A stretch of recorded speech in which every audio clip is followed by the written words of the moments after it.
I pledge allegiance to the flag of the United States of America and to the republic for which it stands, one nation, under God, indivisible, with liberty and justice for all. Text me at all hours of the night. I won't. With weird messages. I won't. Yeah, other people do that. All right, we're going to call this meeting to order, and ladies and gentlemen, thank you very much for being here. As is our tradition, it just started, but it's a tradition nonetheless. We're going to have a short period of time where those of you that have a wish to address the city and the council, this would be your opportunity. So, does anybody have any interest? Oh, Mr. Furman, you're here. Please, come on up if you'd like and have a seat by the microphone so that we can hear you. Thank you. I don't have my timer. Would you give me a 2-minute warning or 1-minute warning? Okay, we'll do that. Please? You tell me when you're ready and we'll get the clock started. Thank you. I can't see because of the reflection on that clock, so. Okay, ready? Honorable Mayor and council members and city administrator, I'd like to, I passed out a summary, brief recap. And I'd like to just recap what I have in this sheet and add a few things to it. In order to avoid accidents downtown, for those parking and crossing the streets, the parking is sometimes horrendous in the morning with the buses and everything. Those that are crossing the streets are at a hazard. And that is in the middle of the block. And I suggest a parking lot be established. It could be a metered lot north of the First National Bank. There's a lot there. And if people can park there, they can walk around town and pass the stores and businesses that they may find, hey, I need something, I'll get it here. So if we can get people walking downtown, it's going to save a lot of problems.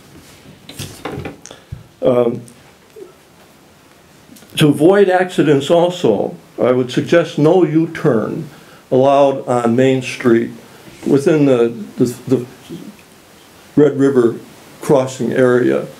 Primarily because, and New London has that, because there's people walking across the street. And last week I was driving down Main Street and 4 cars just turned around in front of me, making a U-turn. I had to stop and pull over. I've sent some memorandums to the city regarding the internet. And the internet has a City of Cold Spring issue that I think needs to be addressed. And I gave the administration, I researched the procedures and how to get rid of this. And it is available if people in the city respond to the form that I have provided and sent into that TONUS operation that is degrading the city and the people in the city. It's derogatory and it's inflammatory in what they put in there. That is on the website. Piece of paper. We've done it. And I've talked to the people from out of town, and they feel that because there seems to be no warmth or acceptance, it's cliquish, they said, and people don't really have a warm feeling for newcomers. So I thought maybe somewhere along the line we could have social gatherings of people that are coming in. And also attempt to keep the farmers market open longer, so people that are working during the day may be able to come and bring their families shop at the farmers market. I think that'll increase the businesses. And then somewhere along the line to have the businesses list or a board somewhere or information of what's inside the building, so when people come here from out of town, they know what to look for. Perfect. That sounds good. Thank you. I appreciate it. Thank you very much. And some of those things I think are great ideas, but they're chamber ideas. So maybe at an upcoming chamber meeting we can pass those ideas on. Thank you. Appreciate that. Thank you. Is there anyone else that has a desire to have a couple of minutes of time? Young lady, did you care to have a couple of minutes? No. Okay, just thought I'd ask. Thank you. All right, if there are no others, then what I'd like to do, if you're okay with it, is move along to the next portion of our agenda. So we're going to be on now on item number 4, and the item number 4 is the consent agenda. Chris, if you would, please. Did we skip number 3? Or did we do that? We didn't approve the agenda. We didn't approve the agenda yet. So is that important? Yep. Okay, We'll let's, make a motion. then let's do that. Fran made a motion, thank you. Can I get a second? I'll second it. Okay, Dave, thank you. Motion and a second, any discussion? Hearing none, all those in favor? Aye. All those opposed? Abstentions? Perfect, passes. Now let's try it again. Item number 4, Chris, if you would, please. All right, first thing, minutes from March 24, 2015. To approve the minutes of the March 24, 2015 City Council meeting as presented. B, accept resignation of firefighter Steve Dingman. Recommendation to accept the resignation of firefighter Steve Dingman and thank him for his dedicated service. C, one-day bingo license, Cold Spring Home Pride Lions.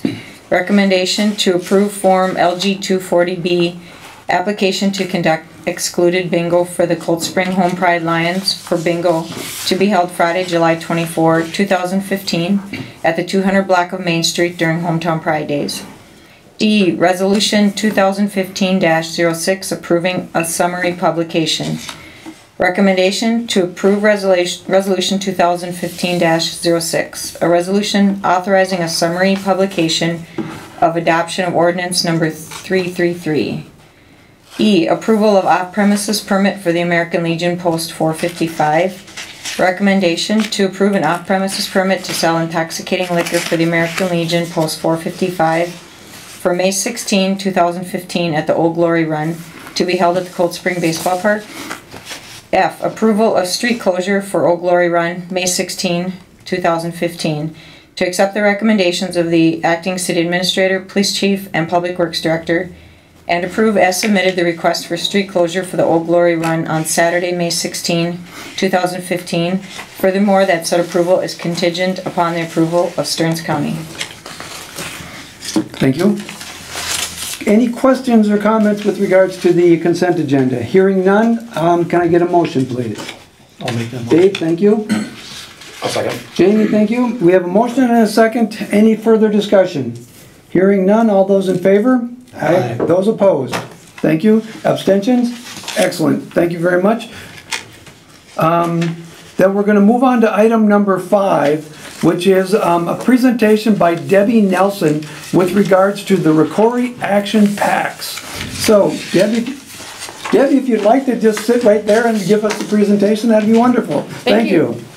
Good evening, Mayor, Council members. My name is Debbie Nelson, and I am here tonight to introduce you to the Rocori Action Packs. This is a program in our elementary schools and all 3 schools in our district that was started last fall to send food home with students over a weekend, maybe students who don't have enough food, or maybe they have food but they don't have an adult in their home that is present at the time to be able to help them make food. So we are sending home 61 of these every weekend. These students receive a pack every weekend. This is a sample pack.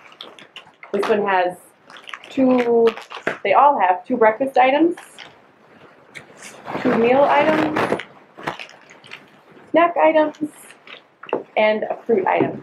We have a rotating schedule of our food so that they receive different foods all 4 weeks of the month. We estimate that from the 1st of October through what we anticipate to be the end of May, we will have sent home over 1,100 packs this school year. We estimate the packs cost about $5 per pack, so per student per weekend. And all of our food or funding for the food has been donated by local or some other outlying community organizations. River of Life Church in Cold Spring has agreed to be our fiscal host so that all of the donations are tax deductible until we get a chance to establish our own 501c3 status. Our food is all stored at the DEF, just up the hill, the district education facility. That's where it's stored, and then we also have community groups that come in twice a month to make these packs. We had a group from the high school come in this afternoon, and they did a great job. It's always fun, and everybody who's come has always said, "Can we come back next week?" Sorry, like, yes, ask us again in the fall, but it's fun to see the community really get involved. If you have questions, there's a couple ways you can get a hold of us. Questions, or if you would like to participate or be involved in our team. Facebook is one of our ways. We have a Facebook page, and just search for Rocori Action Packs. The other option is we have an email address, which is rocoriactionpacks@gmail.com. Brad Bussey with Channel 10 made a video explaining this a little bit more in depth. You can find that on our Facebook page, or you can find it, go to YouTube and search for Rocori Action Packs. It's about a 7-minute video, but it's much more in depth than we have time. I'm happy to answer questions, but I really just wanted to make you and the city aware of what's going on. And Thank you. Any questions from the council? Anything else? Actually, I have just one question. yeah, Is the 61 no. It happens to send a letter home with all 750 elementary students in our district, and 61 students have chosen to sign up. That we need a parent signature, one, so they know where the food is coming from, and we also need to know if they have food sensitivities, diet issues, and if they have a microwave in their home. Nope, and it's the open door. You know, if your situation changes tomorrow, you can sign up. And if your situation changes tomorrow, you can say no thank you for the rest of the school year. It's not a once for all. Anything else? Then can I ask you to do me a favor one more time? If people are interested in getting in touch with the organization, Yes. one more time, can you tell us how to go about doing that, please? Yes, you can email us at Rocori Action Packs, make it all one word, at gmail.com, or you can go on Facebook and search for Rocori Action Packs, and we have a page. Unfortunately, at this point, we don't have a phone number to hand out. I know that that would be ideal because not everybody has computer access. If you were to call River of Life Church, they would put you in touch with me. I just don't really want to put my phone number out on TV at the moment, so that would be the best way to get a hold of us. Interesting. I appreciate it very much. I think it's a wonderful thing that you're doing. On behalf of the city of Cold Spring, we thank you for doing what you're doing. And again, if there's something we can do, please do come back and tell us so we can do what we can to help you. Thank you. Thank you. Thank you for your time. Item number 6, discussion of the noise issue on Highway 23. Real briefly in recap, if you remember back a meeting ago, Dave Kynan from the council here was kind enough to bring up an issue with regards to a petition that was circulated some time ago. And he just simply asked the question, can you talk to me about it? Can you tell me what's going on? Since that time, we've done some more research and we've done some more looking into it. And what I'm going to do now is I'm going to ask Dave and Chris if you would lead our discussion about where we are with regards to the noise issue along Highway 23. Go ahead. Okay, well, I did give you all a copy of the petition. Again, I'm not sure when this was submitted. It looks like it might be a year or two ago, I'm perhaps. not even sure. Okay, and then I came across an email that Paul had written to Senator Michelle Fischbach and Representative Jeff Howe last fall, asking if there was anything the state could do because the noise is on Highway 23. And what came of it was a letter that was written in December from, I think they passed it along to MnDOT. And this letter is a reply from MnDOT to Senator Fischbach and Representative Howe saying, here's what we can do. We can put signs on Highway 23 that say noise ordinance is enforced, no engine braking, and then there was 3 requirements from the city if we want to do that. The city needs to have an enforceable noise ordinance in place, which I think we do, right, Chris? Yes. Yep, we already have that. And the second is the chief of police must send a letter to MnDOT agreeing to enforce it. And then the third one is the city must request a sign permit request from MnDOT to put up the signs.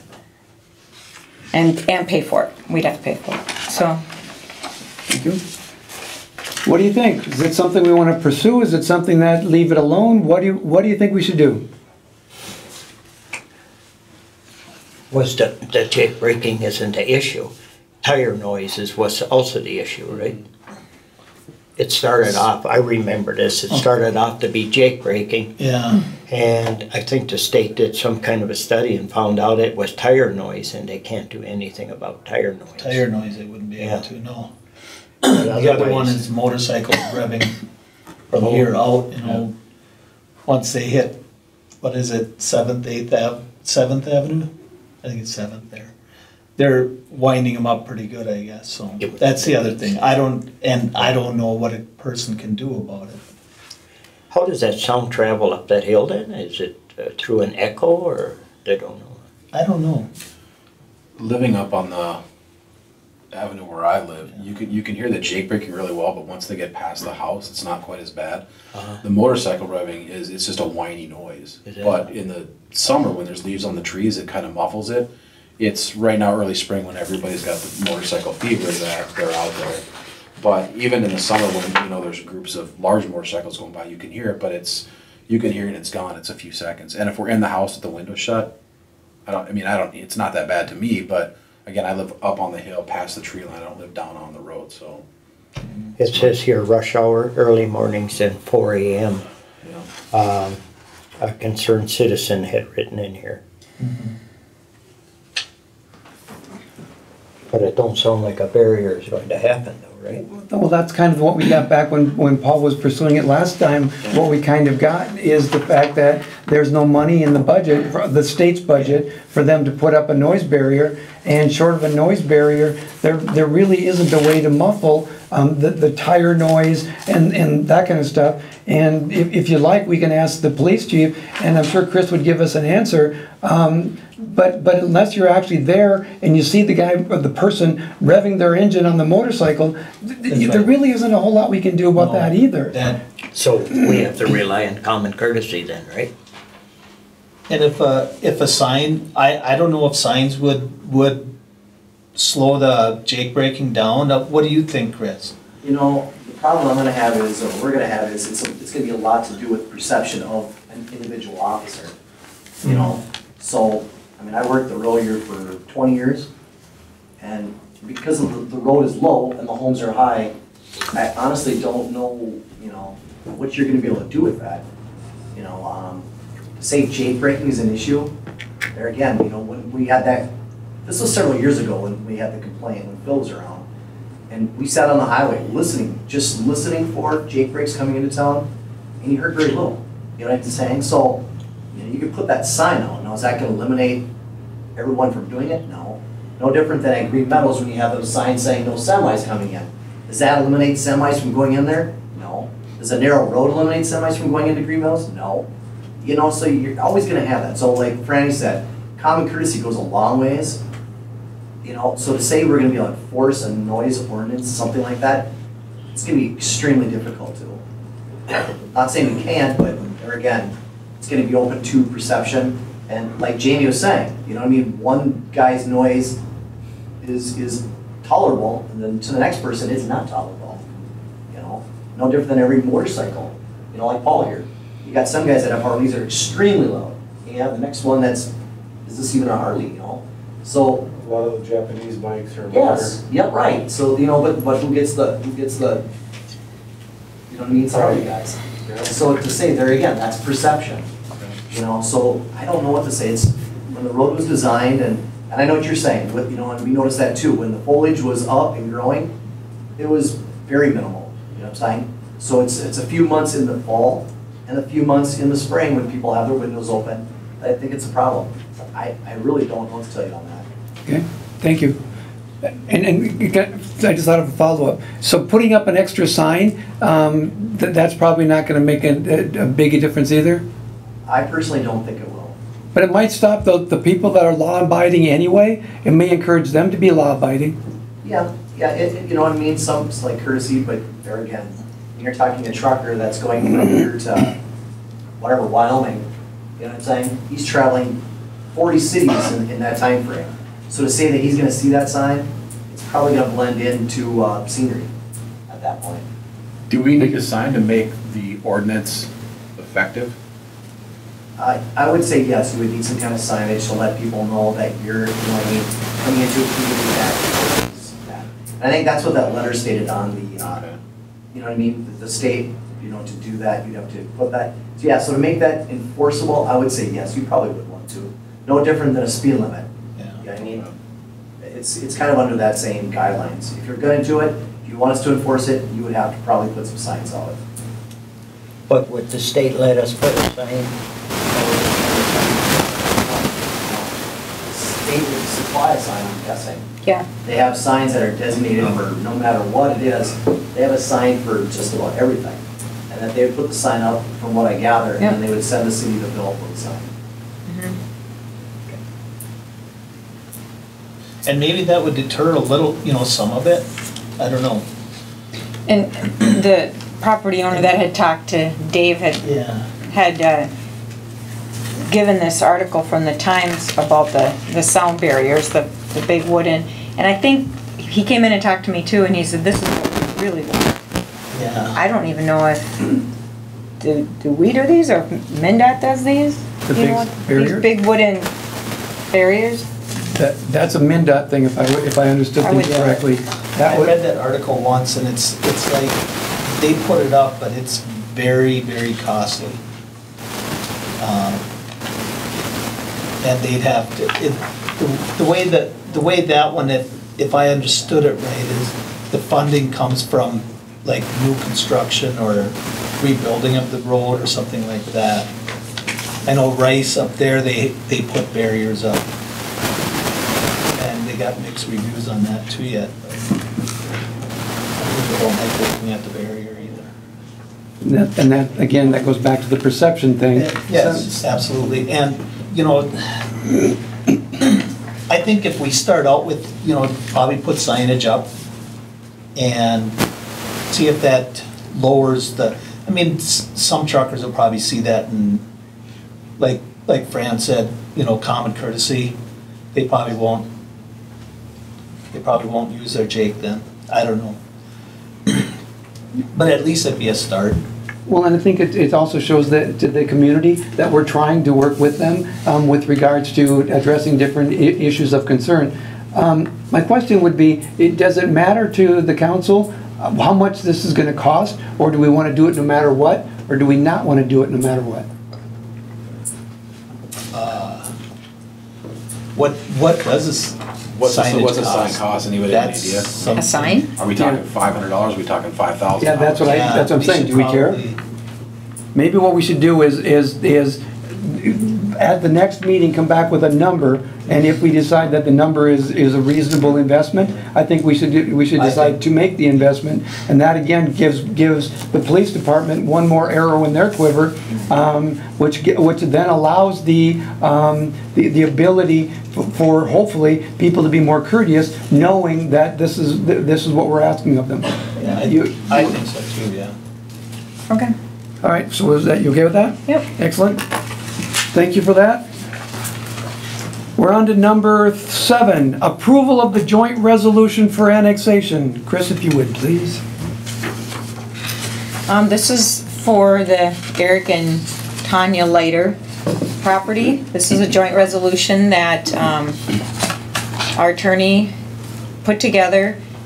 He presented it to Wakefield Township's attorney. The attorney was okay with it. Wakefield Township still needs to vote on it. They asked if we would vote on it first. Their meeting, I think, is the first Thursday of the month, so they'll consider it at their next meeting, which I think is May 7th. So this joint resolution, if both of us agree to it and it seems favorable, then the administrative law judge has 30 days to sign it, and that's all they do. They don't even really consider it if both parties are agreeable to it. So it's a real nice way to do annexation without an ordinance and without much hassle. The price is right on, let me see, the second page under 4A. The price that we that the attorneys worked out was $2,071. And Fran, I think you were at that meeting? Yes, I was. And it's all going to work out for those 2 parcels, so I'll make a motion that we go ahead with it. We have a motion to accept the recommendation. Do we have a second? A second. We have a motion. Thank you, Jamie. We have a motion and a second. Do we have any more discussion?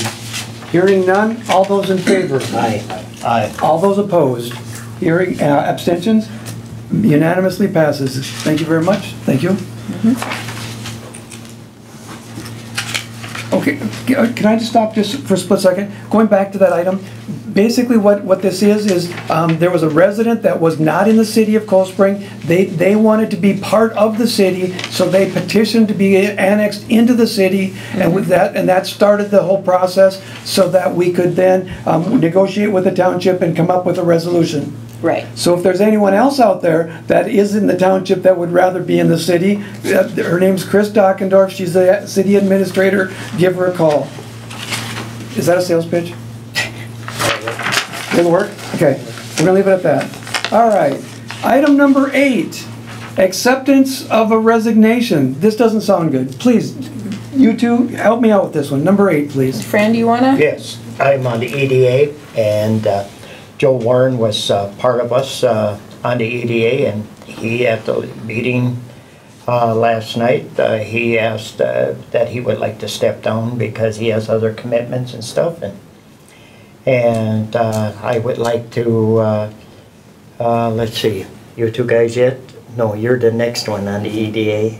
You're not, so you'll be coming aboard on our EDA, and I would like to, behalf of EDA, is to thank Joe for his input and for all what he's done for us and helped us. So that's, and I would just like to thank him for that. The other thing is, and now we gotta find a replacement for the old boy, and we might put out some applications out there, but if anybody feels like they want to come on board, welcome aboard. So we would be looking for another one.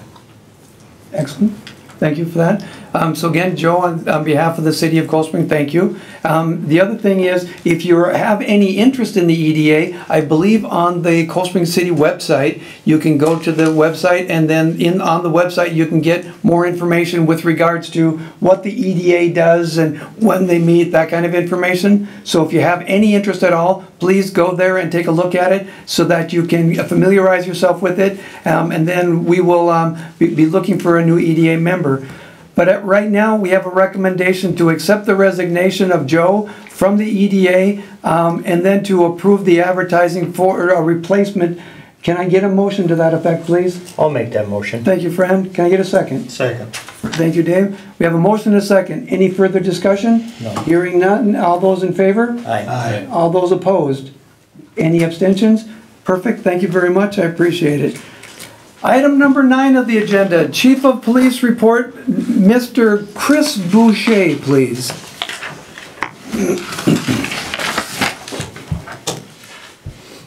All right, guys. I believe you guys have the thing I typed out, letterhead? Yes, okay. So we're just gonna briefly go over that if you don't mind. They're passing those out as we speak. We're just looking at the months of January. Number 1 is the month of January 2015. We had 283 calls in the city of Cold Spring. 19 of those had been medicals. We're starting to work with city ordinances early in the year. 7 suspicious vehicles, people, or items. 158 traffic stops. 152 of those were warnings and 71 citations, so it's a nice number of warnings versus citations. 89 miscellaneous calls for service. We had 10 drug violations and 7 alcohol violations in that month. The month of February in the city of Cold Spring, there was 256. There again, 17 medicals, quite high. 14 suspicious vehicles, people, items. 158 traffic stops. 135 warnings and 60 citations. 69 miscellaneous calls for service, 3 drug arrests, and 3 alcohol in the city of Cold Spring. Number 3 is I compared the first 2 months of this year with last year, and if you look, we had 211 more than the year prior to that. That's an increase of 64% for the city of Cold Spring, and a large number of that is because we no longer patrol for Wakefield. So we actually have more time to patrol for the cities of Cold Spring and Richmond, which is a plus for the city of Richmond and Cold Spring, and lots of these were traffic related. Not that more people are calling up because we don't do Wakefield, but a lot of time is now spent in the city enforcing traffic rules and regulations. Number 4 would be looking at the city of Richmond for 2015. In January we had 102 calls for that month. 7 medicals, 6 city ordinance violations, 6 suspicious vehicles or people or packages, 51 traffic stops, 43 of those were warnings, and 23 citations during those. We had 32 calls for service, so roughly one a day, which is a good number. For the month of February, for 2015, we had 97 calls for that month. We had 2 emergency medicals, 7 suspicious vehicles, persons, or items, 68 traffic stops, 54 warnings, and 31 citations during that time. Let's see here. We had 20 calls of service. And then if you compare the first 2 months for Richmond, January and February, there are 79 calls up from last year, and that's 64% or 65% more than the year before.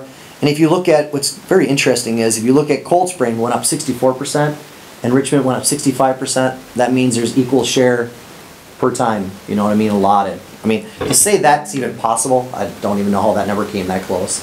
But it's very, very close between the 2 cities. Number 7, we're currently working with several homeowners, not I, but Eric. Eric is working with Richmond residents, and Jamie is working with the city of Cold Spring residents for ordinance violations. So we are still working on some of those. Number 8 is that we had 3 officers attending the community showcase this year up at the Recorder High School. I just got done speaking to 50 students they just formed a ski youth league. They participate down in Kimball, so I went down to Kimball, spoke to them about things they should do, shouldn't do when they're going to school, if they're part of this league, about leaving their guns at home, ammo at home, what the state law reads about having guns uncased in certain populations of certain homes or certain towns. You have to make sure your gun is cased if it's under, I think it's like 2,500 people or less. I don't make the rules, the state does. Spoke to them about that. Riley is currently certified in locating narcotics. Yours isn't. I did change it, and they have it on theirs. You don't have it in yours. But Riley is, and also Abby is. So we have 2 dogs that are certified. Abby just went through it on Sunday, so we went down to New Ulm, and she is certified again for another year. So that's good. So we have 2 dogs still currently. April 1st, both dogs did canine sniff at the high school, so we're doing that. We do that quarterly. So we did that on April 1st. We do have the new prescription wall mount for people to drop off pills. That's currently in operation. And just to give people at home and you an idea, the very first week it was there, we had over 40 pounds of prescription pills dropped off. So that gives you an idea. That's a very large bag of pills. It's quite amazing to see that much. 40 pounds is a lot of tiny little pills when you weigh those out. May 1st, we have a Jamie Reverman is going to be going to the senior center, okay, at 9:30, and he's going to be talking about scams. There's always scams that are going out, whether it's door-to-door, phone, letter, those various things. We have it posted here at the City Hall in Cold Spring. We'll be getting one at the City of Richmond. The banks have them posted. We're going to have them posted there. Various other places. So there'll be, and I think they, I'm not sure if Angie, if we talked to you about putting it on the billboard out there? Yep. Yes. So we're going to have that displayed. So hopefully people show up. And it's not just for elderly people. It could be anybody that's concerned about scams, those kinds of things. We have some pamphlets that Jamie will be passing out during that event. I've just applied for federal funding for vest reimbursements when an officer gets a vest. The state, we can do those immediately, get our half of reimbursement from the state. The federal government does it on a yearly basis. I just turned that in. And to kind of give you an idea, I applied for $567. That's for one vest. That's a half for one vest. When I went to apply for that, I looked under, they kind of tell you how we've been paid out through the years. And for whatever reason, we are still waiting for last year's money. So go figure, federal government not paying on time. So we've applied for this year and last year, and the grand total that we're actually waiting for is $1,875. So we're looking to get that back. Hopefully at some point. It'd be nice. I received I wrote just a brief letter to the DARE Fund Grant. It's called DARE Fund Grant Award. and that's not on yours, it's on theirs. I just got that letter, and the reason I put it on yours is because I wasn't sure if I was going to find out if we were going to be qualified for that. I just found that out, and we're roughly $1,075 the grant allowed us to receive. So we'll be getting that money, and basically what that money that we're going to use that for is Counteract. It's like DARE, but we have a Counteract program that Ruben teaches up at the 6th grade level, and that's approximately 200 kids. So it's not quite going to cover the books, the purchase of the books. I think the books are like $1,200. So you know what I mean, it's going to be a little bit that the city's going to have to kick in for that, but it sure beats paying the $1,200 up front. So a little more than $1,000 we're going to get through that grant. So that is that. And then just two more other things really briefly. I don't know if you guys are aware, but by Franny's shop down there, we have an oil drop site. Jam Oil has a site that they have down there. The month of March and April, both months, we had someone decide to break into there.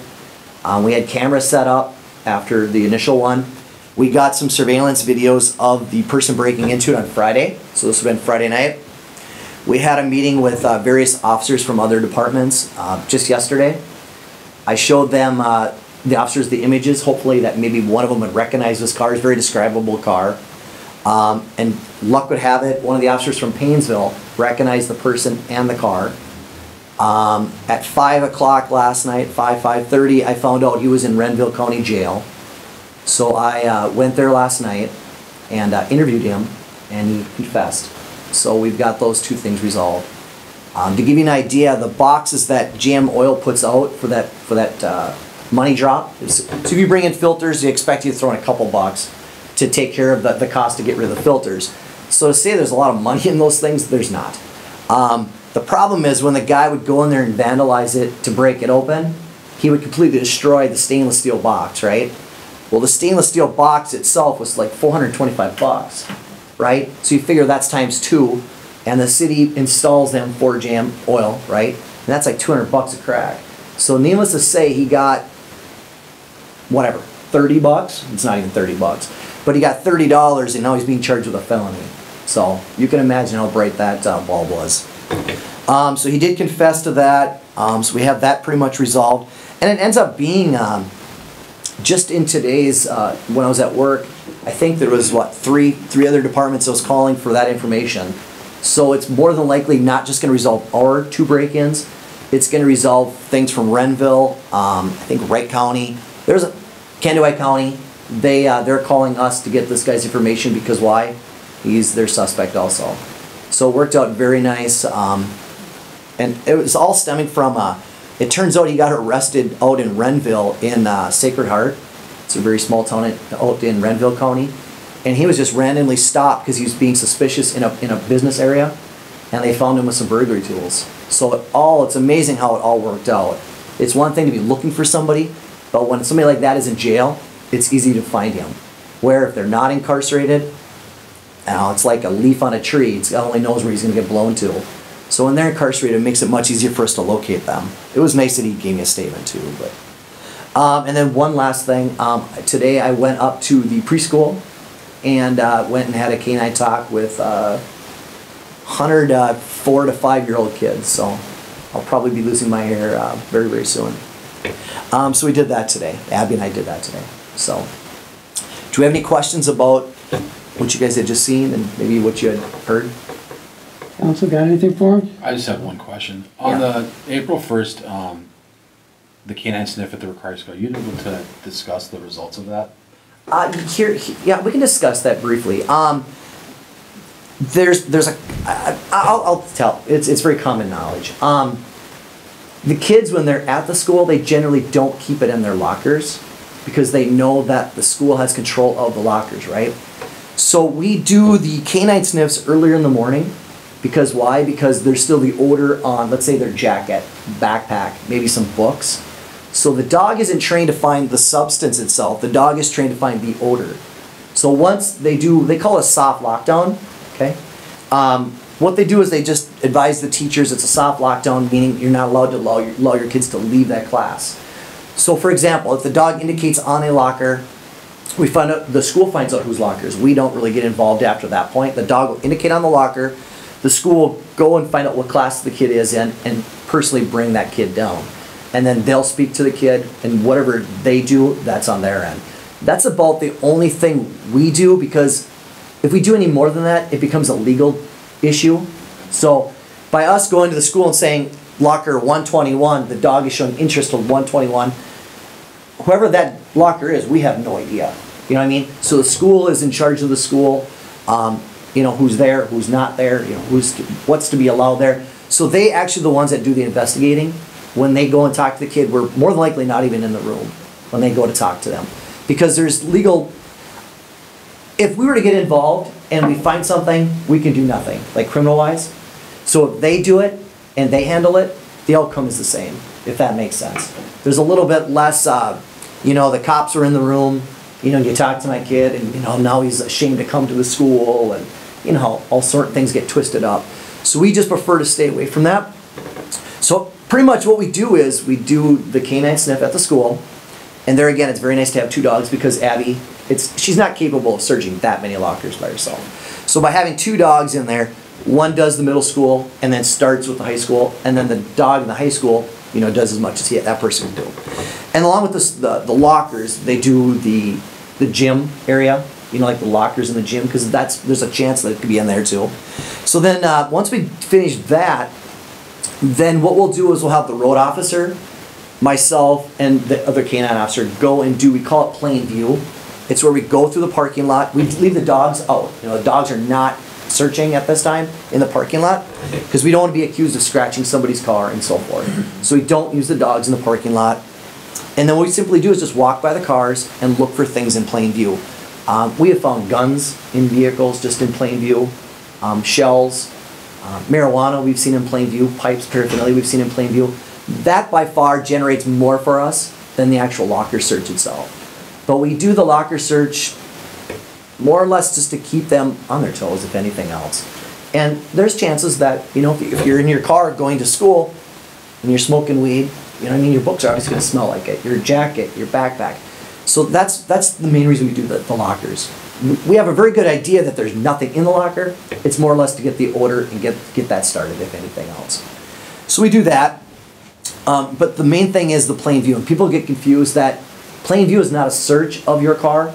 It's wherever we're allowed to be, that we can conduct a plain view. So I shouldn't say it's a plain view search because it is not a search. It's called plain view. Simple as that. It's no different than this parking lot here. Nothing prevents you from going in the parking lot. And not saying you could open the car, right? But you can look in that car. That's what we. It's a case law that's been in the books for years and years and years. And there again, if we find something, we generally don't do a whole lot with it, unless it's obviously a gun, then we would. A lot of times we'll let the school deal with it, deal with their consequences. And then if we do catch kids, whether it's in town or at school, we typically give them like $50 that they have to pay the school $50, and it goes to, I believe, RAD. It's an organization preventing, it's like an education piece the school has. Then they put on dances, and then that money is used to pay for like a DJ and stuff. So it's kind of neat. Instead of giving them a state ticket where now they and their parent have to go to court for a tobacco ticket, they simply they make a donation, if you want to call it that, to the school for RAD. So that's how we deal with tobacco for the most part, unless it's obviously the second time offense, then they would get a citation. So. Thank you. Yeah. Thank you. Anything else? Can I ask a question? A bit ago, I thought I heard you explain that you've applied for a DARE grant. But if I heard you correctly, the grant itself will not cover the cost that we're going to incur for all of the DARE programming. That if there's a concerned citizen out there that wanted to help us with that, could they do that? Yes, they could. Like I said, it's called Counteract is what we have. Okay. But it's just a horse of a different name, basically. It's similar to DARE. It's 5 weeks. I applied for that I knew I wasn't going to get all of it.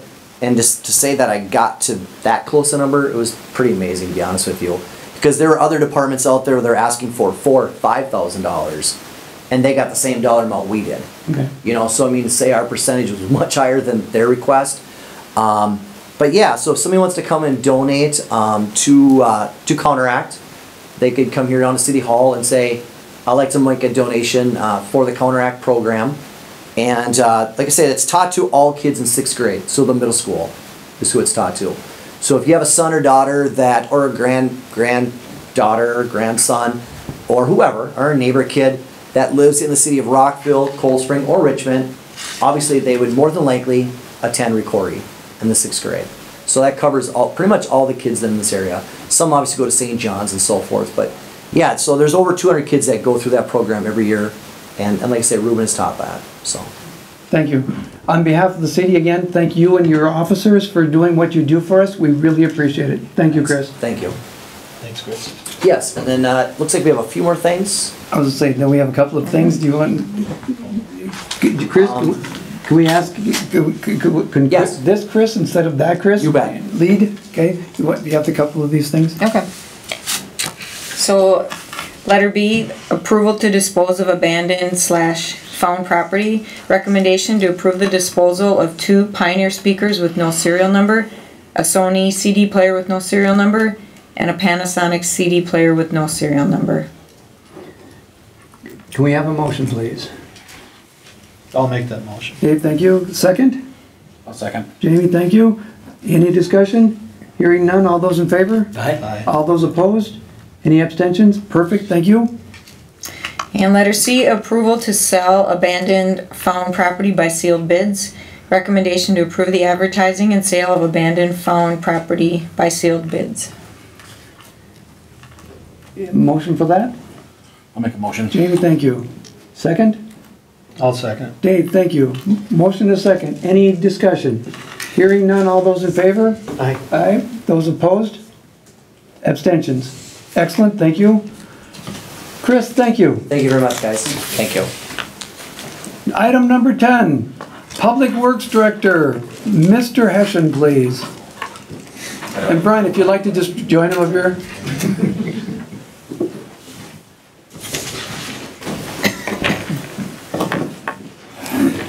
Hello, and thanks for hearing me. You're sure you want to?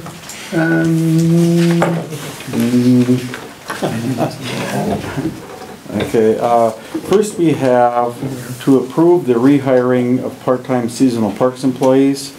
Recommendation to approve rehiring of Josh Schroden at a pay rate of $7.76 per hour, Jason Rugemer at a pay rate of $8 per hour, and Calvin Kultoff at a pay rate of $8 per hour as part-time seasonal parks employees. I make that motion. Thank you, Fran. Second. I have a motion and a second. All those, any discussion? Hearing none, all those in favor? Aye. Opposed?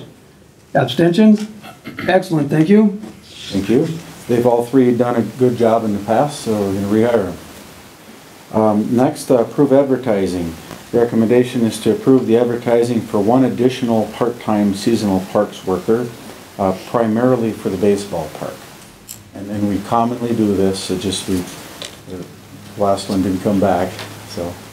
I'll make that motion. It's in the budget. Fran, thank you. Second?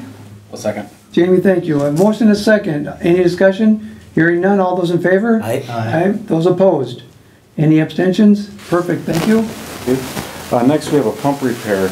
To approve the rebuilding of a pump for the wastewater treatment facility from Rapids Process Equipment Incorporated at an approximate cost of $7,620.63. Furthermore, to be paid from line item equipment repair 66313. How much is a new one? If Much- we bought that new? A lot more than that. A lot more than that? Oh, yeah. Okay. It's a big pump that's very expensive. Okay. We I typically, was just curious if it got up to that prices to buy a new one instead of have it repaired. right, Tanya, Matt and I review all that very carefully, depending on the type of pump and how many times it's been rebuilt already and cost of a new. If we were concerned, we'd be asking for a new one, but this one is very much worth rebuilding and definitely wouldn't want to pay for a new. Okay. I'll motion. Thank you, Fran. Do we hear a second? I'll second. Jamie, thank you. Motion is second. Any discussion? Hearing none, all those in favor? Aye. Those opposed? Any abstentions? Thank you. Paul, you're on 10D. Okay, other, you all have my request for council action form? If not, I have copies for you.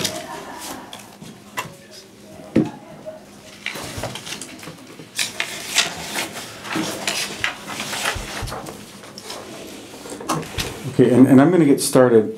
First I have on there, hire a part-time office assistant for Public Works.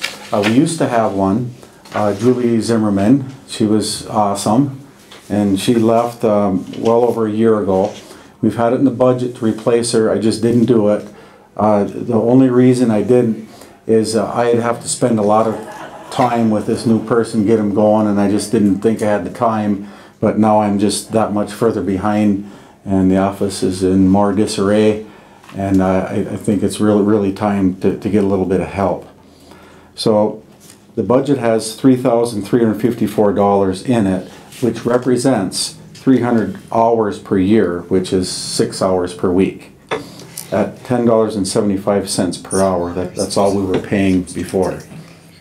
So from May to December, it had 34 weeks in it, divided by 6 hours per week is 204 hours is what we're asking for at 6 hours per week.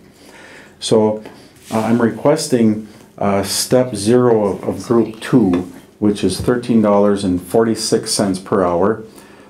If you take that times the 240 hours that are left in the year at 6 hours per week, that would be $2,746 for the year, which is $608 under budget. And this part-time position does not offer benefits. What kinds of things is this person going to be doing? I mean, this isn't going to be Julie, this is going to be somebody else. So what kinds of things will they be able to help you, help us do? Well, you know, Julie's specialty was a lot of the city reports that she was accustomed to doing in the city of Rockville. But still, you know, we can still have them help us do reports, and a lot of it would be, let's say the council agenda is a good example. I keep all the council agendas. I mark on there what happens with all of my items, yay or nay, and she can put that all into a historical database. We show how much water we pump from all of our wells per month, how much of it goes to big industry, to Golden Plump and to the brewery, and especially what's going to be going to the brewery after the new law takes their wells away. And to keep track of where we are on our annual permit from the DNR for the amount of water we can withdraw from the ground. We have a permit of 250 million gallons per year, and I need to track where that is each month. For instance, if we think we're going to be getting close to it, say now we're starting out in a drought year, you know, expect a lot of lawn watering, and now Golden Plump has some of their own wells, but they also buy our water, and now one of their wells is down, so they're buying more water from the city until they get that well replaced. So this looks like a perfect year to keep a real close track on how much water we're pumping out of the ground before I have to come back to the council and impose watering restrictions. It can be a lot of studies, cell phone research. You know, Julie studied different plans that we would consider. When I had to do that street light planning for Granite Landing area, I did a lot of study over that, and then Julie helped organize all the documents. There's just, so a lot of it is individual projects, and a lot of it is ongoing. I could use somebody a lot more than 6 hours per week, but that's all I'm asking for. And have you guys determined how, or are you going to be working with Chris, how you're going to select this person, how you're going to advertise? Have you made all of those kinds of decisions? I have some information that I didn't share yet with Chris, but just... but that's what you're going to be working on? Yes, okay. I have some examples, and I don't have anybody in mind, so I'm asking approval to advertise for that job. Okay. I wish I had the ad here for you, I just didn't get that far. Okay, perfect. Council, what do you think? I make a motion that we do this. Fran, thank you. I'll second that. Jamie, thank you. Motion and a second. Any more discussion? Hearing none, all those in favor? Aye. Opposed? Abstentions? Hearing none? Very good. Paul, work with Chris, get it out there, let's get started. Okay, thank you. Next on the updates, well drilling, just a brief update.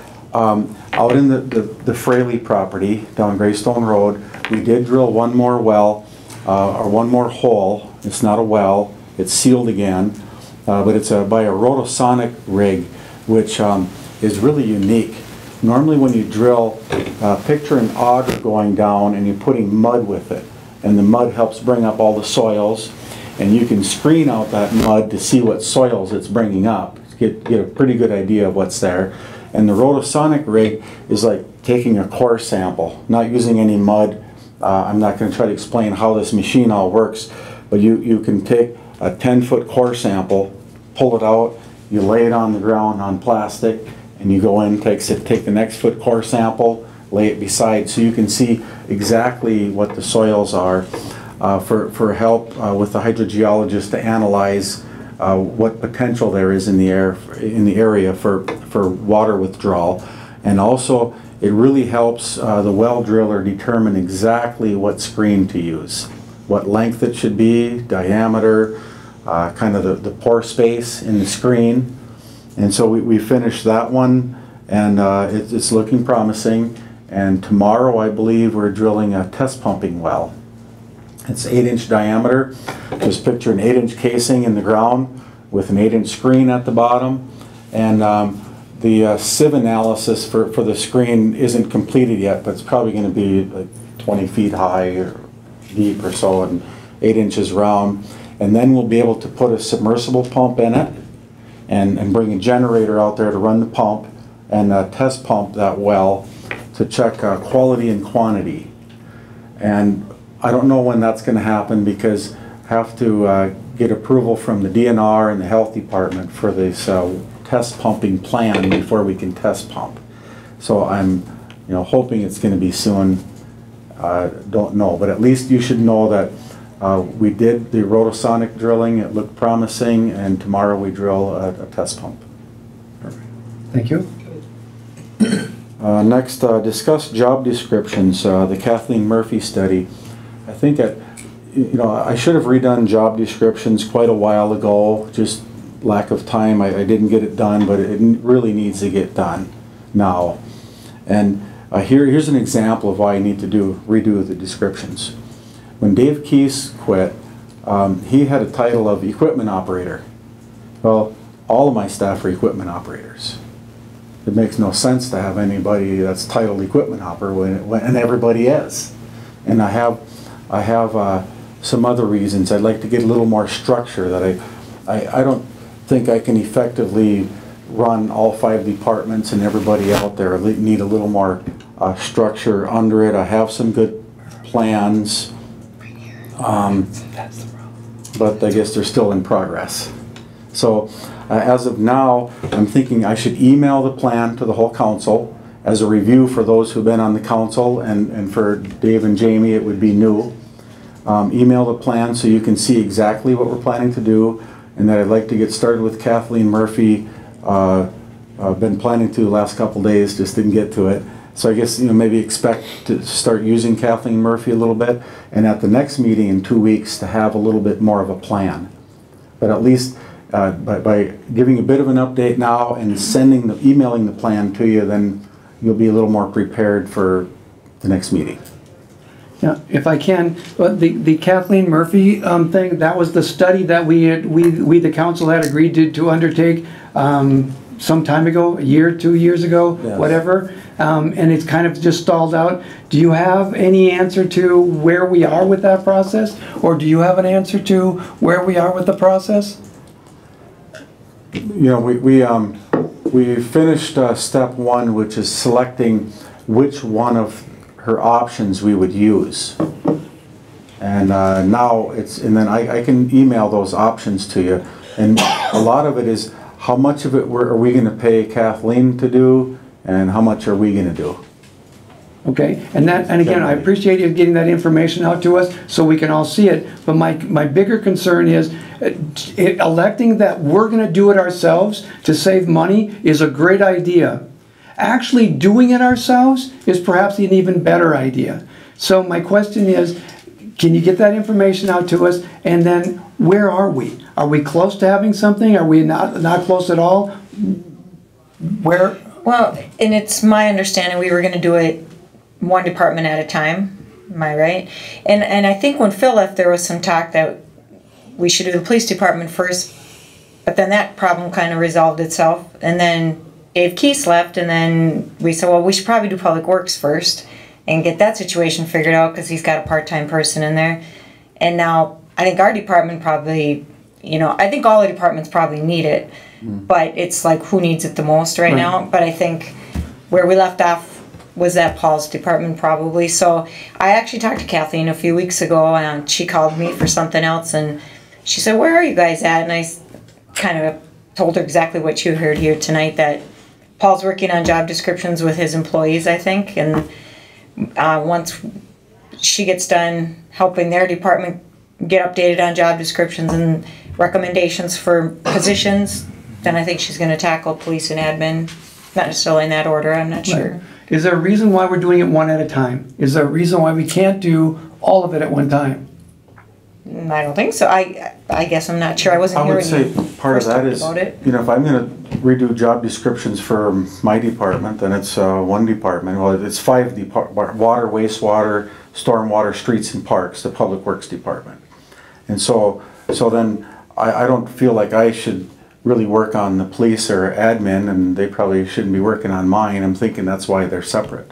Okay, and again, I understand why they're separate, and that's a good thing, but what I'm saying is, rather than having Public Works take the ball and run with it for a period of time, while the other two teams stand silently on the sidelines, and then after you're done and tired, then we're gonna put one of the other players in, and then they're gonna take the ball and run for a while, and then when they're tired, does that make sense, or does it make more sense for us to just put everybody on the field?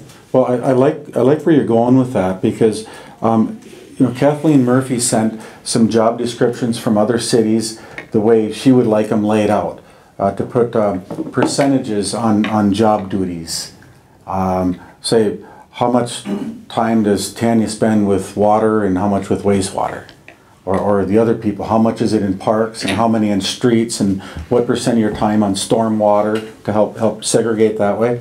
But I think it is probably best for us all to start together to decide what type of job description, what the layout should be. Because maybe what I select as a layout is not what admin and PD would want. So I guess it does make a lot of sense to kind of start together, and then we have to kind of split up into each department. Council, what do you think? Well, Sounds like a heavy burden on Chris. In what way? Someone would have to manage all the, making sure everybody's on task. Okay, I can do that. Right. Get that? Alright. thank you for that. Fran? Departments over there at Paul, I think I would like to see broke down into more departments, have more department heads or managers of each. You know, like, is there going to be a streets? Is there, you know, like bridge and whatever that is? If we have more departments, maybe they would run smoother too, or something. Well, we have 5 departments, but Yeah. I think it's referring to like maybe having a water, wastewater soup, or streets and parks soup, or kind of a streets project coordinator, that kind of stuff. A little more. Somebody that can make more decisions a little quicker without going through, let's just say, all the way up to you to make it, and you're busy with other stuff.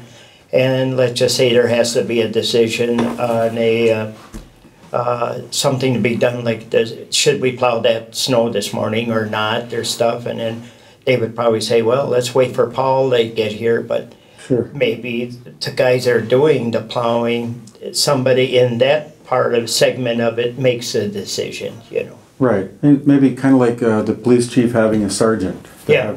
Just you know, it doesn't have to be the police chief decision on everything, and the staff shouldn't always have to go to me either.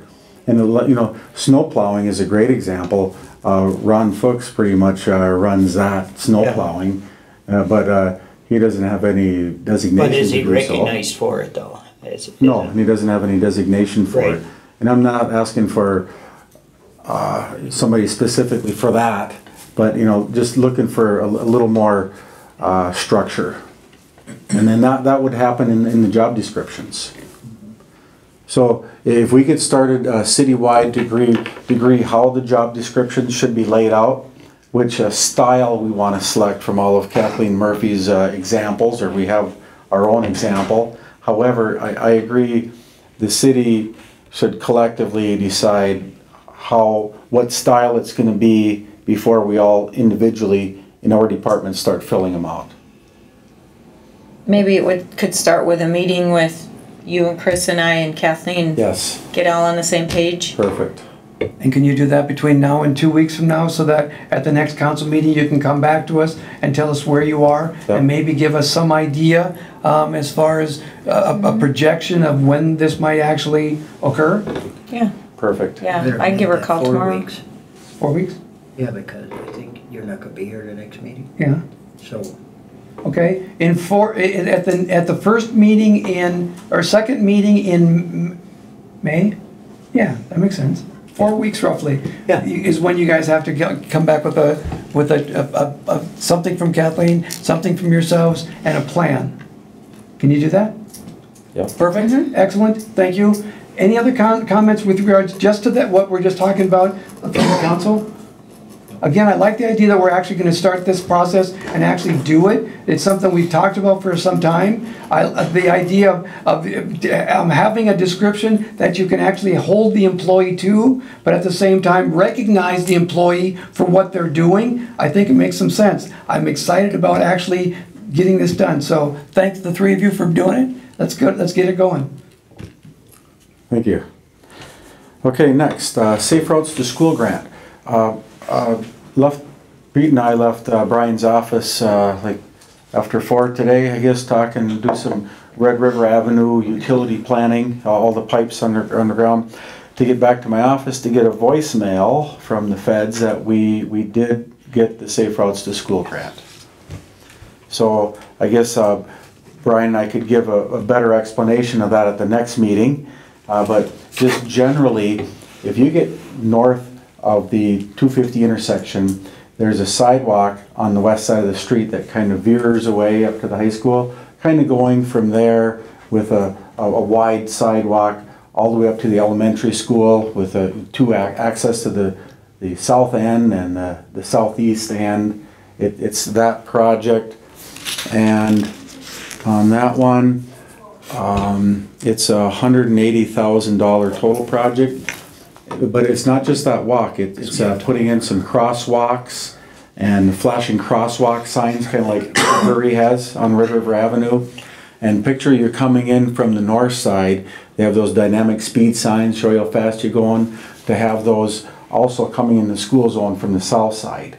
So it's those 4 signs and all that walkway. That's $180,000, and we have. Originally, we ended up with, when they thought they could possibly entertain that funding, they were $6,300 short in the funding. We've discussed this in a recent meeting. So now the new local match is $71,100, and the school has verified that they would cover their half, $35,550. So the city match would be the same at $35,550. And again, I just found out, 4:45 today, so I just wanted to give you a brief update that we were successful and we'll be better prepared for the next meeting. So at the next meeting, you're gonna come with slideshows so everybody can see it. You're gonna come with your solicitation for donations. You're gonna come ready for all of that next meeting. Excellent, thank you. Okay, next we have the Clean Water Fund grant, which we were also successful with. And this is to help with the southwest part of town. There's a huge area of town there that drains to the trout stream on 5th Avenue, which is right behind the brewery. So it drains to the trout stream right there to reduce all the sediment that's getting dumped in and the warm water from the first rainfall on a hot day The trout are not fans of warm water or sand, and it's really, I guess that's kind of a summary, unless you can give some other add to it, or is that close Yeah, and enough? I think again at the next meeting we'll come a little more prepared. We just kind of found out about this one. Basically what it is working in the southwest portion of town, kind of in that watershed, taking the water, trying to infiltrate it, kind of similar to what we did, if you're familiar, for those that were on the council when we did County Road 50, the big infiltration area, just on a smaller scale in a couple different locations up there. So trying to reduce the water where it's actually coming into the system. And we just found out about this recently, and Brian and I have a meeting tomorrow with Wayne Cymbaluk, Soil Water Conservation District, to learn a little bit more about it. So it's kind of in its infancy for both of these successful grants. And gentlemen, congratulations, but next meeting, pictures? Okay, again, it makes it easier for people out at home to see what we're talking about, so let's make it easy for everybody. Okay, next, a potential solar project. I've been working with a guy that's retired from 10K Solar, has his own little business now promoting these projects, Jim Losleben. I've been working with him for probably over 6 months, kind of studying what options we might have. My first idea was a big solar array near the wastewater plant, just to fuel that, because that thing is an energy beast. If anybody's familiar, that's about 350 kW is what that plant uses on a regular basis. We have a 400 kW, 600 horsepower Cat diesel motor to run it when we're out of power, just to give you an idea. So I'm just doing some researching to see how we can reduce that energy bill, and it morphed into, just as of last week, into kind of a community solar garden is what's really being funded by the feds and through Xcel Energy. Xcel is required to spend many millions of dollars every year on green energy to just kind of reduce emissions, maybe to help eventually shut down coal plants. They're required to spend that money. So we're using the money that Xcel Energy is required to spend to help put in solar systems. And so the one that's being promoted now, community solar, there has to be 5 participants. And the biggest participant, I'm hoping, is us, that we could consume 40% of that 1 megawatt. And not just at the treatment plant, we wouldn't consume quite 40% of a megawatt, but citywide we do. So wherever the solar farm is, it feeds into the Xcel Energy system, and then all of our systems take off of Xcel wherever we are now. So you don't have to be next to a solar array in order to get power. And then we have to find other users, and I haven't checked with them yet. Maybe the big 3 industries are obvious choices to go to. We need about 3 acres of property for it. I don't know if we would designate some property we have in the business park, kind of way on the south end of it, or part of the 15-acre field to the north, or if we're buying property elsewhere. But I just tonight want to kind of introduce you to what I've been studying and ask you to allow a presentation from Jim Losleben at the next meeting. So he would explain what it's more what it's about and how it works. Is the next one in 2 weeks a good time for that? You guys okay with that? I won't be here. You won't be here? Okay. 4 weeks. 4 weeks. Okay. We can't do this without Dave, so 4 weeks. Also today, had a visit from another solar company, Sunshade, and they're originally out of Colorado. They've been doing projects there, but it's kind of a new beast for them too, having this solar array, community solar array, where it's a 1 megawatt maximum. You need 5 customers, but at any rate, with either of these programs, we really go into it at no cost. So when we get that energy, the first 8 or 10 years. This is all negotiable, depends how we do a contract. But the first 8 or 10 years, we probably get a 10% reduction in our energy bill. And then after the system is completely paid for, then we get 100% of it. So picture all the energy we're using at the treatment plant, then all of that is free. No, not, well, we're paying other people like Xcel Energy are really paying to put in the system up front, and the people that are contracted to build it and finance it, they're the ones that get all that revenue for the first 8 or 10 years. That's why they're interested.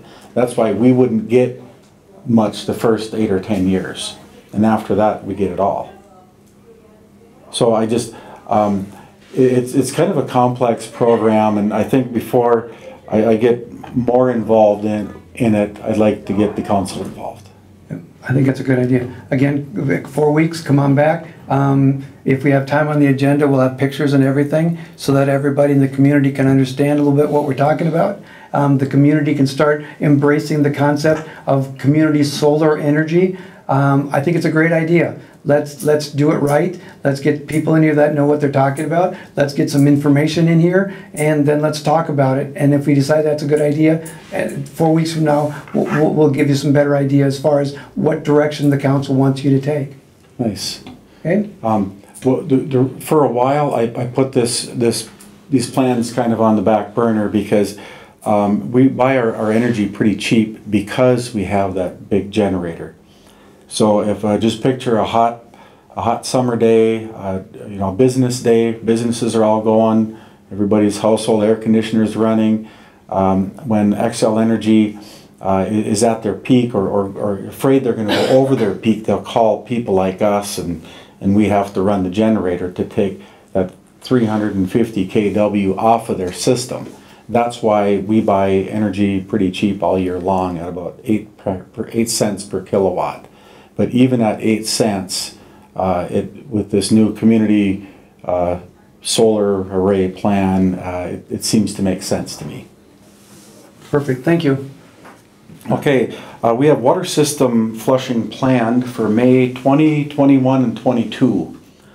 Typically, it's a day and a half, so May 20 and 21. If we have problems with weather or other problems, we still have May 22 set up also. So we'll advertise that in Cold Spring Record a couple of times. We'll have it on the city marquee, and I'm hoping that we can get a newsletter together, but I'm not sure if we're going to get it done. But I have plans for a newsletter. What's nice about the newsletter is everybody who pays a water sewer bill gets the newsletter. You know, unless say you're in an apartment building, the apartment owner gets it and the residents maybe don't. But it's a great way to spread the message that we're flushing. So I'll see if we can get that together. Otherwise, it'll be advertised, and it's May 20, 21, 22. Thank you. Baseball park improvements are moving along real swiftly now that we have an early spring. Concession stand, party deck, and then the stadium repainting. That started yesterday with kind of plastic off the area around the stadium, keep the wind down, and some sandblasting yesterday and today and tomorrow. And so as of now, almost everything is sandblasted. Picture just go. Not walking up the ramps, not the walkway when you get to the top of the ramps, just, you know, up the steps. All the lumber is removed from the seating, and it's all pretty well sandblasted. So tomorrow they'll come up and what they call a brush blast, because there'll be a little bit of flash rust from sitting overnight. So tomorrow just quickly kind of brush blast it and put on the primer coat. And if the drought continues, they'll be done in a week. So I guess in that case, I'm hoping they're not done in a week because we need some rain. But it's looking like the painting will be done in a week. And then we come in with the next contractor for the ramps to grind and stain them and resurface the walkway and stain that.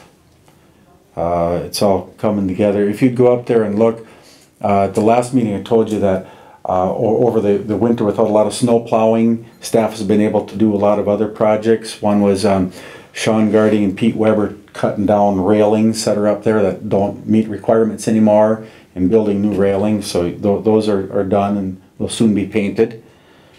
The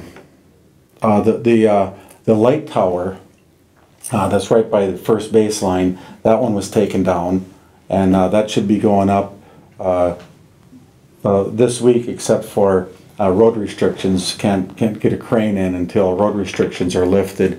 We don't know when that'll be. Probably early May. It's typically May 15.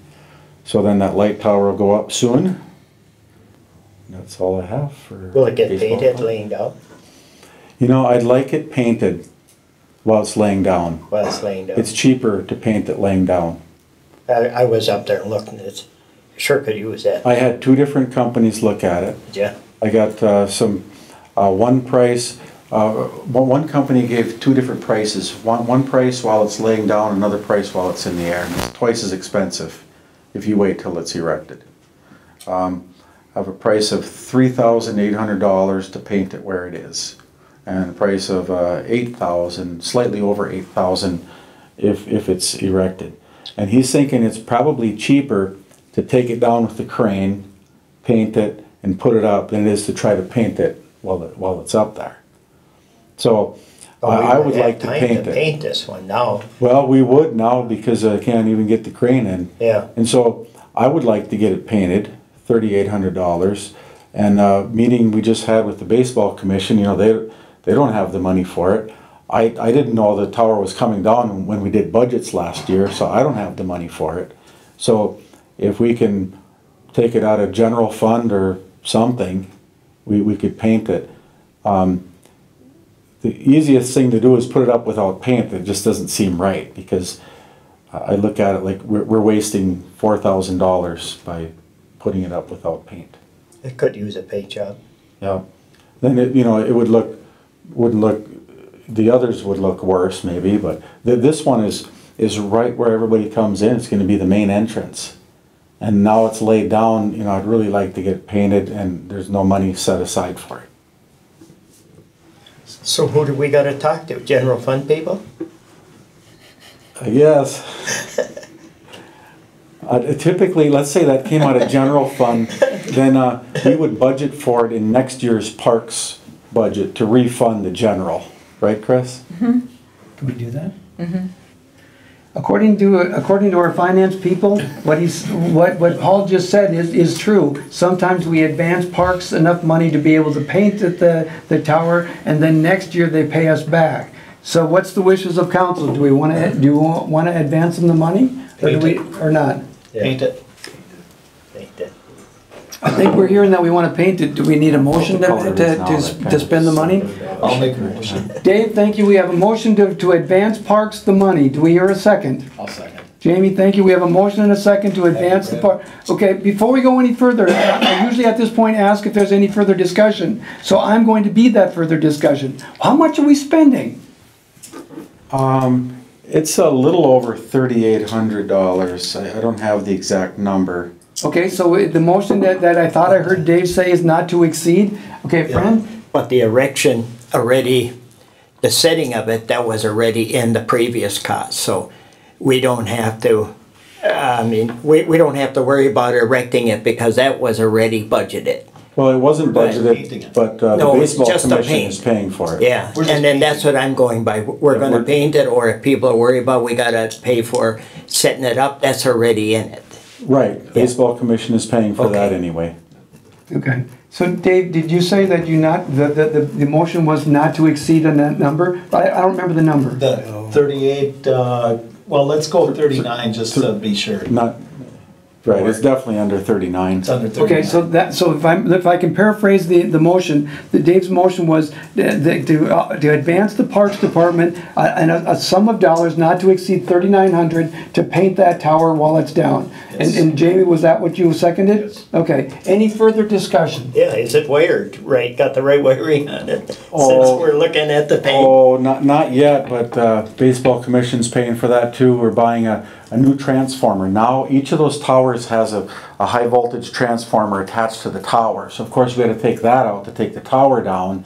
It doesn't make sense to put that back up again. And they're expensive to get rid of because it's toxic waste.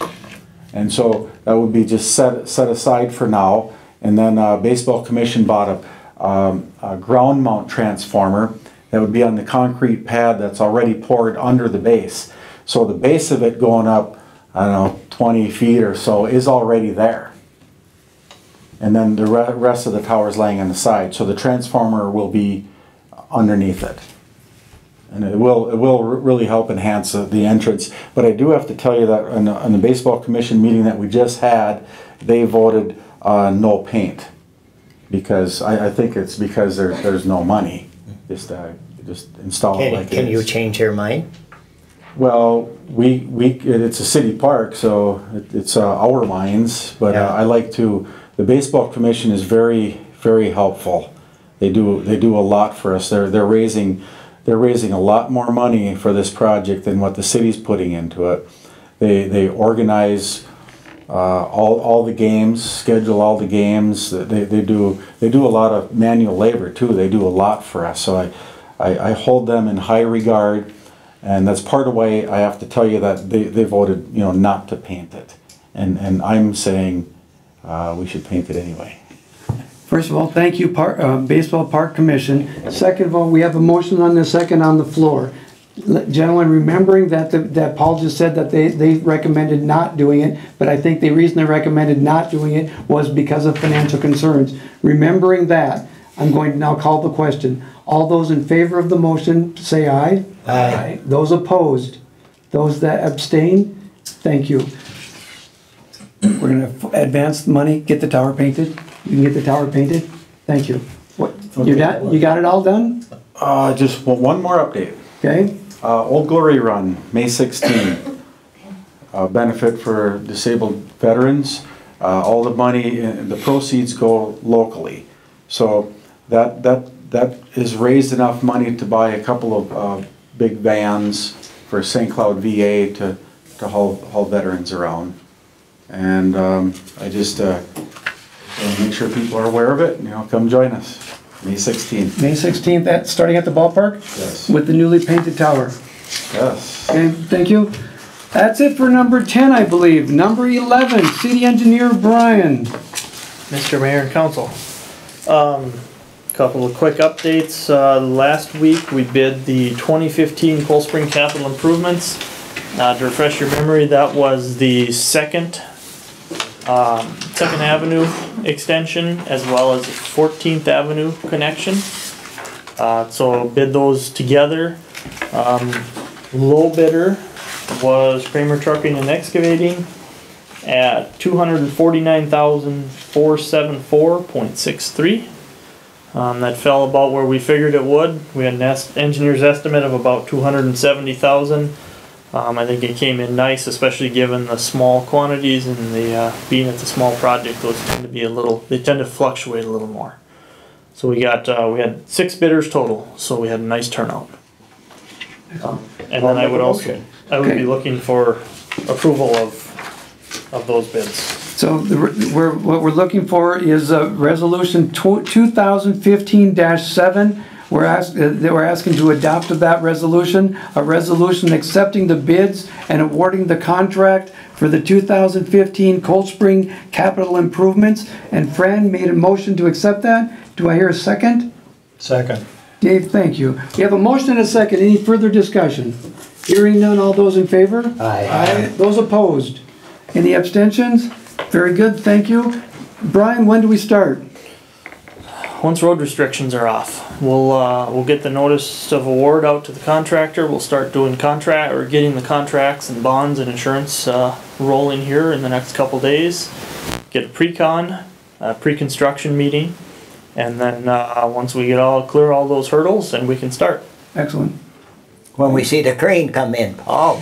Yep, there's your sign. Perfect, thank you. What else do you have for us, Brian? County Road 2, Red River Avenue. Paul alluded to it a little bit already. Had a meeting with Paul and Pete and Steve Jones in our office and myself to talk about the utilities on the project, basically going through what we learned from the televising, what we've learned from looking at old maps, from the survey, trying to figure out to what extent the utilities are replaced along County Road 2. So we gained a lot of really good information from the sewer televising, letting us know kind of what's good, what isn't. So we're working on putting that together. That'll all kind of be in the feasibility report, but making progress. And the status of the feasibility report, 4 weeks from now we'll have something, a month from now we'll have something, 2 months? I'm guessing, I'd originally said May, but I'm thinking it'll probably be early June. Okay, perfect. Would likely be when it is. Want to make sure we get everything in order before then, so. Perfect, thank you.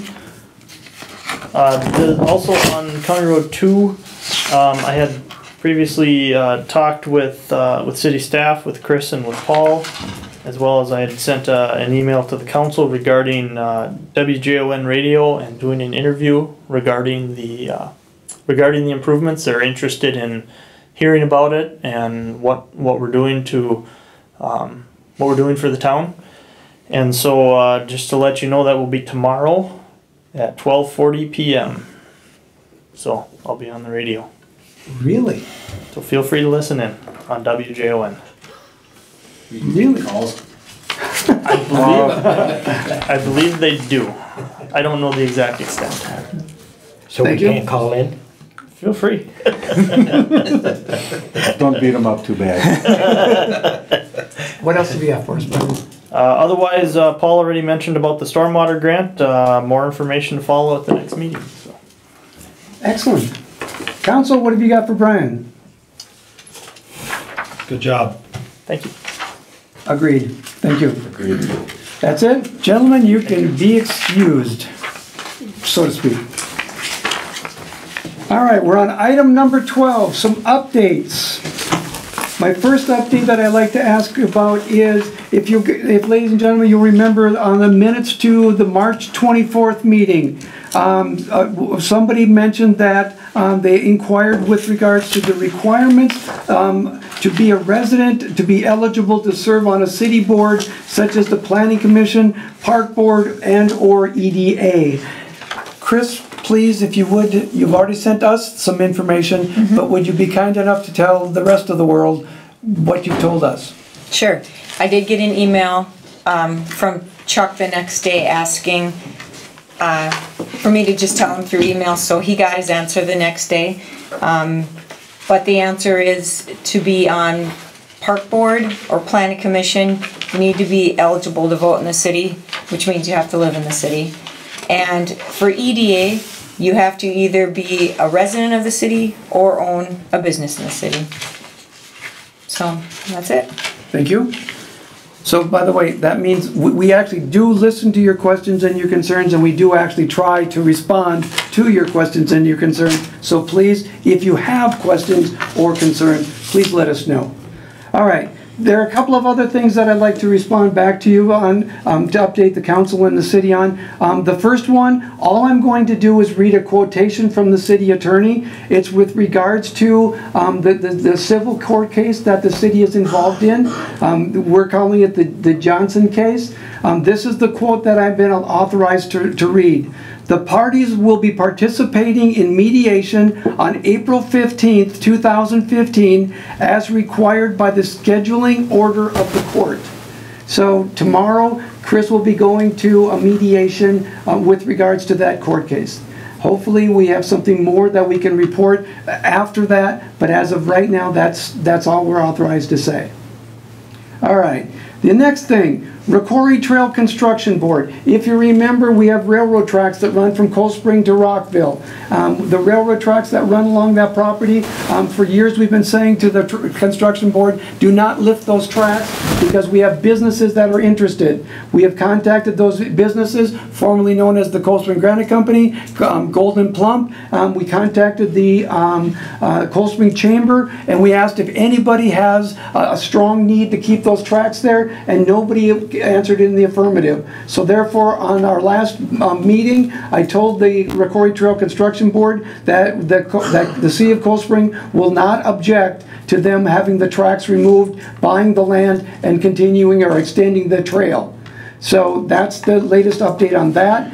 But in addition to that, again, Jamie, you may not remember this, but years ago, when we started this project, the city of Cold Spring had to put in $60,000, 60, right? Into the Rocori Trail. Then we used some of those funds on that first segment. We didn't use all the money, so some of it was given back to the city. Now, because we're going to start the next phase, now the Rocori Trail is asking for some of those funds back again. So what we're going to have to do in the next short period of time is issue $20,000 back to the Rocori Trail. Do we need to motion that, or because we got it back and now we're giving it back? What do we do? I think it'd be good to have a motion. Okay, we need to have a motion to put back into the Rocori Trail that which was in the Rocori Trail some time ago. It is there yet, right? Well, we never really had it. It was taken out of the Parkland Dedication Fund with hopes that we would get Parkland Dedication money in, and we never did. So the fund's actually in the negative. So, But it hasn't, none of it's been spent or anything like that. Okay, I'm going to take what she just said and take it one step further. Again, what happened is years ago when we took the money to begin with the hopes that it would be replenished by Parkland Dedication, we took 60. Since that time, we have spent 40, and the other 20 theoretically has been put back. But it's never really been put back because it's never been put back. But we now need to take those same 20 that was given back to us and give it back to the Rocori Trail. Right? And again, I know that sounds convoluted, but that's basically what is happening.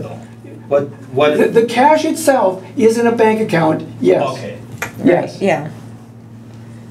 But it's not in the Parkland Dedication Fund, which is where you would think that we would be taking it from. But we do have the cash because we got it, was it a year ago? 2 years ago when we got the 20 back? Yeah, I don't know for sure. It was a period of time ago when we got it back. So we do have, as much as you can identify these dollars, they're in the general fund. So as much as you can identify them, those dollars are there. And now we want to part with those dollars again. So Rockville's involved with that also, right? Rockville's involved with that? So Rockville's putting in their 20, Richmond's putting in their 20, and then what we're doing is we're going to Stearns County. This is actually kind of interesting. Mergen is our local Stearns County Commissioner, and what the Stearns County Board of Commissioners has agreed to do is to put in, I think it's 92,000 or 96,000. They've agreed to put in some money, but what they're asking is that the cities put in theirs first, and then it appears that Stearns County will be putting in theirs, and then we've got a federal grant, state grant, whatever. So again, Stearns County is actually being very generous in my opinion with regards to this, but they're saying cities, put your money in first. So that's what we're doing now, is seeking the approval to put our share, 20,000, into the fund. So it's not a Cold Spring thing. Nope, it's not just a Cold Spring thing. So can I get a motion to that effect? No, I tell you what, wait, please. Can I make that motion? I'd like to move that we put that $20,000 in.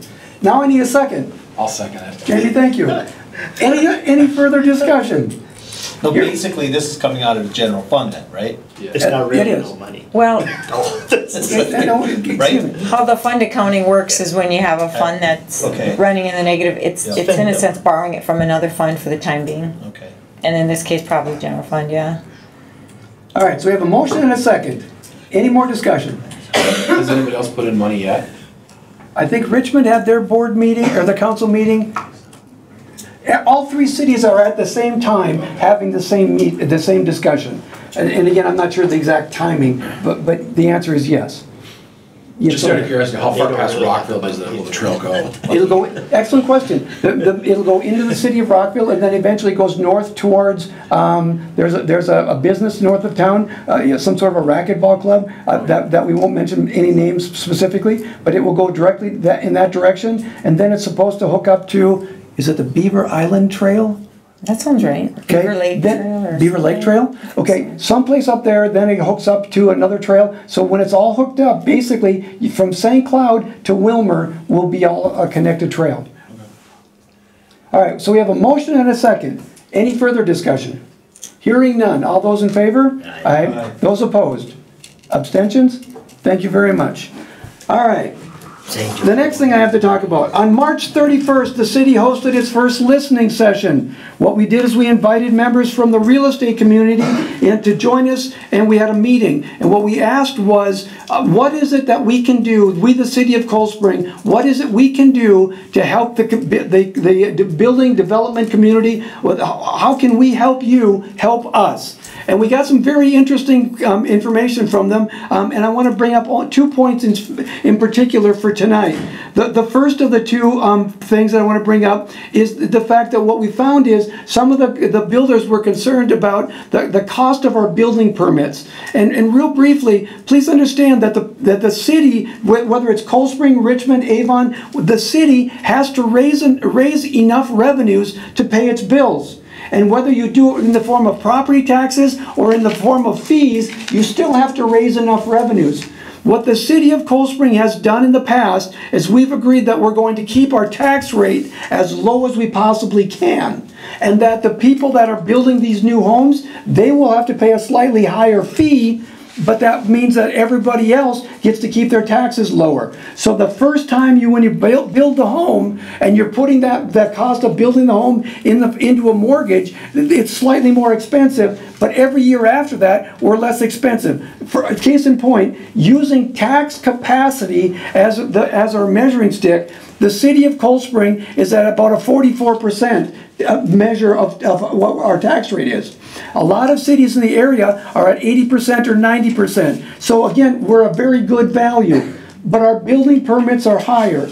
The question that I ask the council is, do we want to address that? Do we want to take a look at that? Can we send that issue back to the EDA, back to the Planning Commission, for them to review it and come back to us with a recommendation? You okay with that? Oh, yeah. I mean, look at it anyway. I think it makes sense. Again, somebody's got to address it.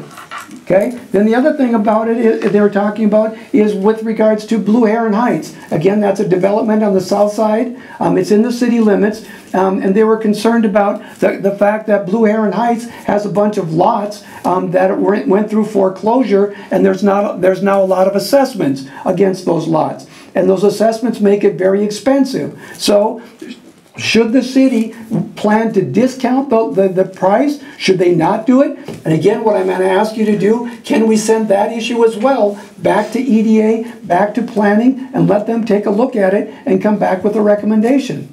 You all right with that? Okay. Can I ask you to do me a favor? Tell planning and commission or EDA, look into those two issues and come back? Yes. Perfect. Thank you. Then the last thing I wanted to make sure that everybody knew, because this is fantastic news. No, this might be better than that. On March 30th, we were notified that the annexation of the Golden Plum land was official, and the property is now in the city limits. I have some more notes here that I'm reading, but I don't have to read the rest of it. Just know that it's been a long process. We've been working with the township. We've worked out an agreement. Thank you, Fran. Thank you, Tom. Thank you, Chris. We've worked out an agreement, and Golden Plum's land is now in the city limits. So that's a good thing. Last thing I have on the agenda, Dan Stile, Executive Director for the EDA, has asked if it would be okay if Chris Dockendorf, our acting city administrator, started going to all EDA meetings. Now, in the past, the city administrator has always gone to the EDA meetings just simply because they bring with them a wealth of knowledge. I see no problem with that. Does anybody on the council have a problem with having Chris do that? Nope.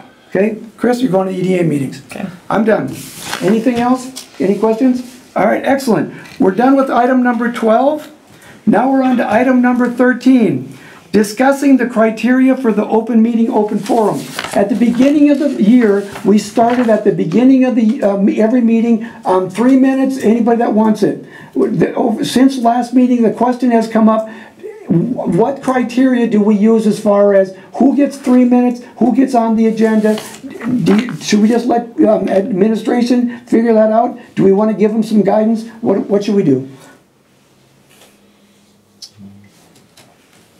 You mean as far as anybody being able to come up and talk for 3 minutes? Well, that's part of it, but if I understand, part of it is, in the past, what we've always said is, if you want to be on the agenda, contact Chris and ask to be on the agenda, and you can be on the agenda. But that's different than the 3 minutes. The 3 minutes is if you walk in and you just want to give your 2 cents worth, 3 minutes worth, you can do that. Do we want to change anything about this, or should we just pretty much leave it as it is? If you call Chris and want to be on the agenda, you can be. Otherwise, you get 3 minutes at the beginning of the meeting. I'd leave it the way it Yeah, is. the way it is works fine with me. We're going to leave it as it is. Okay. Okay? All right, ladies and gentlemen, I hate to be the bearer of bad news, but we're almost done. We're on item number 14. A list of the bills and additions. Can I ask you to read it, please?